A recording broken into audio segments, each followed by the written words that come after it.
Ladies and gentlemen, let's talk about something we've all faced: dismissiveness. That moment when someone looks past you, interrupts you, or makes you feel like your voice doesn't matter. It stings, doesn't it? But here's the truth: dismissiveness is not a reflection of your worth, it's a test of your response. And the words you choose in those moments can either keep you small or command the respect you deserve. Tonight, I want to show you how to turn dismissiveness around, not with anger, not with ego, but with confidence, clarity, and words that stop people in their tracks. Because respect isn't demanded, it's commanded by the way you carry yourself and by the language you use. Respect is commanded through calm, confident language, not through aggression or silence. Think about the last time someone dismissed you. Maybe they cut you off in the middle of a sentence. Maybe they rolled their eyes when you spoke, or maybe they just ignored your contribution like it had no value. In that moment, most people fall into one of two traps. The first is aggression.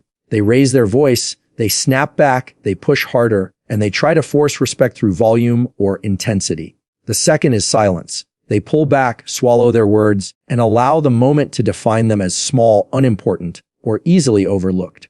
Both of these reactions rob you of the power you already had. Respect is not something that can be demanded like a paycheck or begged for like a favor. It is something that grows naturally out of presence, composure, and the words you choose when you are under pressure. When you respond to dismissiveness with aggression, you may think you are standing up for yourself, but in reality, you are lowering yourself to the level of someone who doesn't value you. Your frustration or anger becomes the story instead of your message.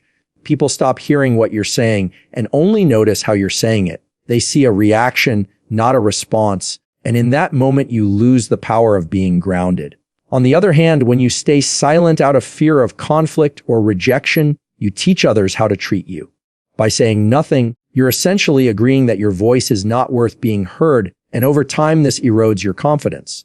Respect is not born in silence. It is born in the middle ground, calm, steady, confident words that carry weight because they're spoken with clarity and conviction. Calm, confident language is powerful because it removes the drama and shines a light on the truth. Imagine being dismissed in a meeting, and instead of snapping back or retreating, you simply say, "I wasn't finished speaking." Short, direct, and calm. No raised voice, no extra emotion, just presence. That single sentence says more about your self-respect than 100 angry words ever could. It commands attention because it shows you're not rattled, you're not desperate, and you believe in the value of your voice enough to finish what you started. That is the essence of commanding respect. Confidence in your language doesn't come from pretending to be someone you're not. It comes from knowing what you bring to the table and refusing to shrink in the presence of those who overlook it. When you speak with calm certainty, you're not fighting for space, you're claiming it. This doesn't mean using big words or trying to sound smarter than everyone else. It means choosing words that are clear, simple, and strong. People trust clarity. They trust voices that aren't shaken by insecurity or clouded by hostility. Calm, confident language creates an energy that makes people lean in instead of tune out. Another key is tone. Words carry weight, but tone delivers the message. You can say the right words in the wrong tone, and they'll lose their power. A calm tone signals control. It tells people that you're not easily moved by disrespect and that you have enough strength to hold steady. When your tone is calm, your words land harder because they're not lost in emotion. The person dismissing you may not like what you're saying, but they'll feel the unshakable truth behind it. Respect grows when people realize they can't shake you off balance. Body language also plays a silent but powerful role. Your words command more respect when your posture, eye contact, and presence align with them. Speaking calmly while avoiding eye contact or shrinking into your chair sends mixed signals. But speaking calmly while sitting tall, maintaining steady eye contact, and letting silence work in your favor reinforces the authority of your words. Often, it's not just what you say, but the way you carry yourself that determines how seriously others take you. Calm, confident language is not about being passive. It's about being intentional. It's not letting someone's dismissiveness dictate your reaction. It's about stepping into the moment with words that assert your value without attacking theirs. This is where true leadership begins. Leaders don't beg for respect, and they don't force it through intimidation. They command it naturally by embodying composure and clarity, even in moments of challenge. When you learn to master this balance, you set a tone that others can't ignore. Think about the people you admire most. Chances are, it's not the loudest person in the room or the one who bulldozes conversations. It's the person who speaks with certainty, doesn't rush, doesn't over-explain, and uses their words with precision. Calm language stands out in a noisy world because it communicates more than information. It communicates self-respect.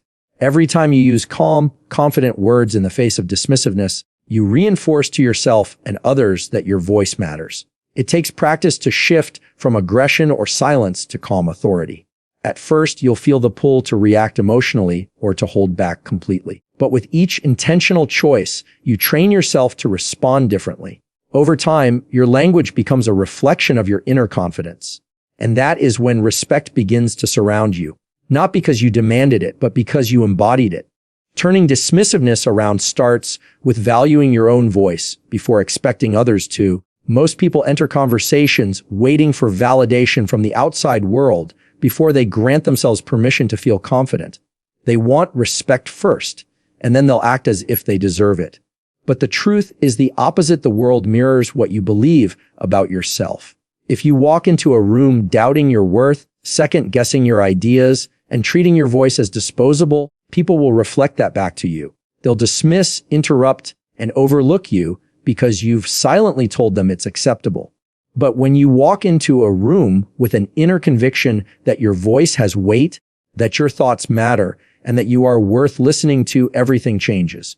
Respect always begins with self-respect, and dismissiveness only loses its power when you no longer dismiss yourself. When someone disregards you, the first temptation is to take it personally, to assume that their reaction means you're not good enough. But that's only true if you agree with it. Dismissiveness is a projection of the other person's state of mind, not proof of your lack of value. You can't control how people choose to behave, but you can control how you interpret it. If you carry self-worth at your core, dismissive behavior becomes noise rather than truth. It stings less because your foundation is steady. You know who you are, and you don't need external permission to believe it. That's why valuing your own voice is so critical. It creates an anchor that keeps you grounded when others try to push you off balance. Valuing your own voice doesn't mean thinking you're always right or that you're better than others. It means you trust your perspective enough to share it without apology. Too many people water down their words, hoping not to offend, or they remain silent, fearing judgment. This self-censorship communicates insecurity, and insecurity invites dismissiveness. But when you speak with ownership, even if your idea isn't perfect, you send a signal that you trust yourself. People may not always agree with you, but they will find it harder to ignore you. Value doesn't come from flawless delivery. It comes from believing you belong in the conversation. There is a subtle but powerful difference between speaking to be accepted and speaking because you already accept yourself. When you seek acceptance, your words carry an undertone of neediness. Others can sense that you're fishing for approval, and they may instinctively dismiss you because desperation weakens presence. But when you accept yourself first, your words come from a place of grounded certainty. You're not chasing approval, you're sharing perspective. That shift makes people pause and take notice. They may not always validate you verbally, but the respect in their silence or in their attention is noticeable. To value your voice, you must also be willing to hear it. Too many people dismiss themselves before others get the chance to. They criticize their own ideas, they edit themselves endlessly, or they talk themselves out of speaking up. Every time you silence your own thoughts, you strengthen the habit of dismissal inside yourself. The way you treat your own voice sets the tone for how others treat it. If you consistently undermine yourself, don't be surprised when others follow suit. The reverse is also true. When you consistently honor your words by speaking them with conviction, people adapt to that energy. Think about the times you've witnessed someone dismissed in a conversation, yet they didn't shrink or explode. They calmly reaffirmed their point, held the floor, or redirected the conversation back to their idea. That's not arrogance. That's self-value in action. They weren't waiting for permission to speak, they gave themselves permission. They didn't crumble when overlooked, they reinforced their presence. That kind of composure comes from deeply valuing one's own voice before expecting anyone else to. This principle applies beyond words. It shows up in how you carry yourself physically, how you treat your time, and how you handle boundaries. If you don't respect your time, others won't. If you don't honor your boundaries, others won't. If you don't hold yourself to a standard of dignity, others won't. Every part of your life broadcasts how much you value yourself, and people adjust their behavior accordingly. Dismissiveness loses its grip when the way you carry yourself makes it clear that you're not someone who can be easily minimized. It's important to recognize that valuing your own voice doesn't guarantee universal respect. Some people will still dismiss you regardless of how much confidence you display. But the difference is, it won't define you. Their dismissiveness becomes a reflection of them, not you. You don't walk away questioning your worth. You walk away recognizing their limitations. And when you continue to show up with consistency, people who once dismissed you may eventually adapt. Respect often comes slowly, but it rarely comes at all to those who undervalue themselves. Practical ways to build this self-value include preparation, practice, and perspective. Preparation gives you confidence in what you're saying, so you're not scrambling for words. Practice helps you get comfortable hearing your own voice, especially in moments of pressure. Perspective reminds you that even if someone disagrees or dismisses you, it doesn't erase your worth. Over time, these practices build a strong foundation of self-trust. And when you trust yourself, it becomes natural to command attention instead of chasing it. When you make valuing your own voice the priority, you no longer enter conversations begging for respect. Instead, you carry respect with you, and people are compelled to meet you at that level. You teach the world how to treat you by the way you treat yourself. That's why the first step in turning dismissiveness around is not trying to fix other people. It's looking inward, recognizing your own value, and making the decision to never minimize yourself again.